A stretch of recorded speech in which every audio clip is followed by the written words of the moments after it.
नमस्कार, मी हर्षदा. आज पर्वतासनचं माहिती घेऊन मी तुमच्या समोर आलेला आहे. पर्वत म्हणजे डोंगर, आसन म्हणजे स्थिती. पर्वतासनमध्ये आपलं संपूर्ण शरीराचं स्थिती एखादा छान डोंगराप्रमाणे दिसते, म्हणून तर हे आसनाला पर्वतासन म्हटलं जातो. आता पर्वतासनचा चांगला इफेक्ट, आपल्या शरीरावर होणारा चांगला इफेक्ट मी थोडक्यात तुम्हाला सांगू इच्छिते. पहिल्यांदा आपण ज्यावेळी दररोज 1 मिनिटापर्यंत पर्वतासन करतो, पर्वतासनमुळे आपल्या मनस्वास्थ्यासाठी खूप मस्त आसन आहे.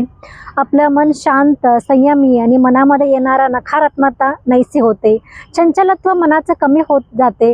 आणि आपला शारीरिक इफेक्ट सांगायचं म्हणजे ज्यावेळी तुम्ही पर्वतासनमध्ये तुमचं संपूर्ण स्पाईन ह्याच्यामध्ये स्ट्रेट राहतो, त्यामुळे मेरुदंड म्हणजे आपलं पाठीचं आरोग्यासाठी सर्वात श्रेष्ठ आसन म्हटलेलं आहे. तुमचं स्पॉन्डिलिटिस असू दे किंवा तुमचं पाठ कमरेचा कोणताही प्रॉब्लेम असू दे, ह्याच्यामध्ये संपूर्णपणे कव्हर केला जातो.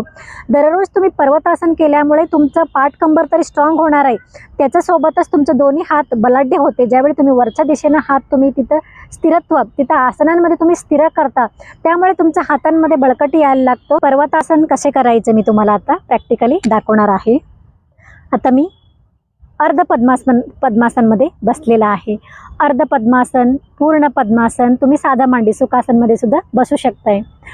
जेव्हा तुम्ही पद्मासनमध्ये बसून आणि तुम्ही पर्वतासन घेता, त्यावेळी एकच गोष्ट लक्षात ठेवायची, तुमचं पाठ आणि कंबर संपूर्ण स्ट्रेट पाहिजे.